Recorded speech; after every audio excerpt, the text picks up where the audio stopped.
Hi everyone, मैं Manisha Gulati, Punjab state women commission की chairperson. भगवान से आपकी कुशलता के लिए प्रार्थना करती हूँ और उम्मीद करती हूँ कि कोविड के इस मुश्किल टाइम में आप बड़ी हिम्मत से निकलने की कोशिश कर रहे होंगे और निकल भी रहे हैं हम सब। आज मैंने आप सबसे लाइव आने का मेरा एक उद्देश्य कि मुक्तसर वाले मामले की पिछले दिनों जो एक मुक्तसर का मैटर हुआ, माता जी की अनदेखी की वजह से बदकिस्मती से उनकी डेथ हो गई।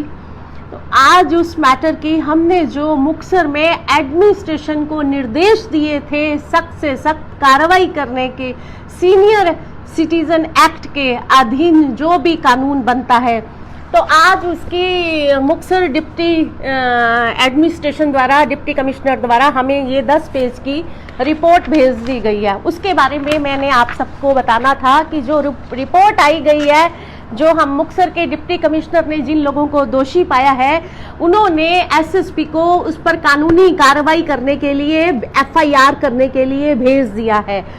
उसमें जो दोषी पाया गया है उनका एक बेटा, जो कि उस दिन जब मैंने हेयरिंग के दौरान उनसे बात की थी, बार बार पूछा गया था कि माता जी की और आपके फादर की कोई प्रॉपर्टी है, तो मुझे बार बार कमीशन को भी गुमराह करने की कोशिश की गई। मुझे बार बार यही बताया गया कि एक प्लॉट सरकार द्वारा हमें दिया गया था, वो वहीं पर है।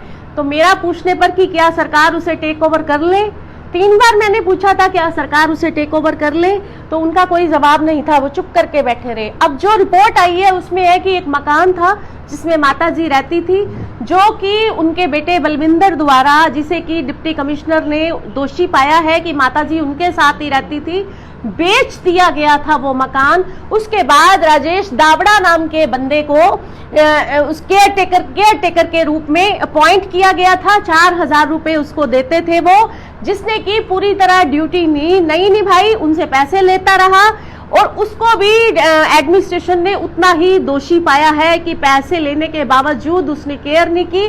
छोटी सी एक पत्थर की वो झोपड़ी सी बना के उसमें माता जी को डाल दिया गया, जो कि एक महंत द्वारा और देखा गया और पुलिस को बुला के इन्फॉर्म किया गया। पर जो अब ये रिपोर्ट आई है, उस रिपोर्ट में एक और बात ये लिखी गई है कि डॉक्टरों ने भी मरीज को भगोड़ा करार दिया। एक ये बड़ी ही दुखदाई बात है कि हॉस्पिटल भी माता जी को पहुंचाने के बाद उनके बेटे बलविंदर द्वारा माता जी को हॉस्पिटल से ट्रीटमेंट भी नहीं मिला, उठा के ले आया, जो कि बहुत ही दुखदाई है। मैं इसकी कड़ी निंदा करती हूँ कि मेडिकल स्टाफ ढूंढता रहा। डॉक्टर ने अपनी रिपोर्ट में लिखा कि माता जी को दाखिल होने की जरूरत थी, मरीज को भगोड़ा करार दे दिया गया, तो वो भी एक बहुत दुखदाई है। तो एडमिनिस्ट्रेशन ने बलविंदर को और जो केयर टेकर था उसको दोषी ठहराते हुए एसएसपी को ये रिपोर्ट भेज दी है। कानूनी कार्रवाई करने के लिए एफआईआर दर्ज होगी। सीनियर सिटीजन एक्ट के अधीन जो भी अब कार्रवाई बनती है इन दोनों पर होगी। तो ये एक रिपोर्ट थी जो आपसे शेयर करनी थी मैंने, बट आज मैं आपसे एक और बात शेयर करना चाहती हूँ। वो एक गुड न्यूज है। मैं पूरे अपने मेरे जितने फेसबुक पे फ्रेंड्स हैं, क्योंकि ये हक उनका बनता है, ये हक पंजाब की मीडिया का बनता है, ये हक पंजाब गवर्नमेंट का बनता है। आज सेंट्रल गवर्नमेंट ने हमारी चलाई सीनियर सिटीजन की मुहिम को बढ़ाते हुए आज सेंट्रल गवर्नमेंट ने अनाउंसमेंट किया है कि सीनियर सिटीजन के लिए पहली बार इंडिया में एक हेल्पलाइन नंबर जारी होने जा रहा है।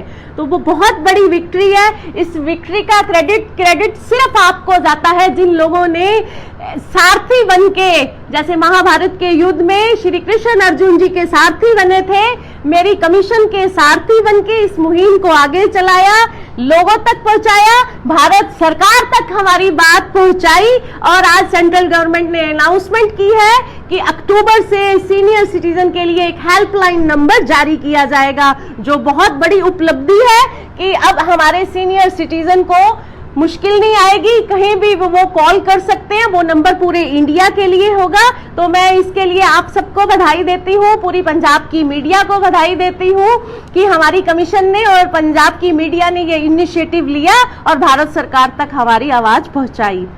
तो और आपसे एक बात और छोटी सी मैं शेयर करना चाहती हूँ। देखिए, अब ये जो एक मुक्तसर वाला, ये जो मेरा मैसेज है सिर्फ पेरेंट्स के लिए है। ये जो मुक्तसर वाला मैटर ये जो हुआ बड़ा ही दुखदाई है और किसी को भी पेरेंट्स के साथ ऐसे बिहेव नहीं करना चाहिए, रिस्पेक्ट करनी चाहिए। दुनिया में माँ से बढ़कर कोई नहीं है। पर एक छोटी सी बात, क्योंकि लोगों का मिला जुला रिएक्शन ऐसा आ रहा है, मैं आपसे करना चाहती हूँ, ये उन पेरेंट्स के लिए जो कि कई बार देखा गया है, मैंने महसूस भी किया है, पेरेंट्स पार्शल हो जाते हैं। जब आपके 3 बच्चे हैं तो आप 3 बच्चों में पार्शल हो जाते हैं कि बड़ा बेटा अच्छा, बीच वाला बेटा अच्छा, बड़ी बहू अच्छी, छोटी बहू नहीं अच्छी, या डॉटर को ज़्यादा इम्पोर्टेंस देते हैं जो कि मैरिड होके एक अलग अपनी दुनिया बसा चुकी है। ये जो पेरेंट्स पार्शल हो जाते हैं, ये एक वो पेरेंट्स का पार्शल होना कहीं ना कहीं परिवार तोड़ देता है।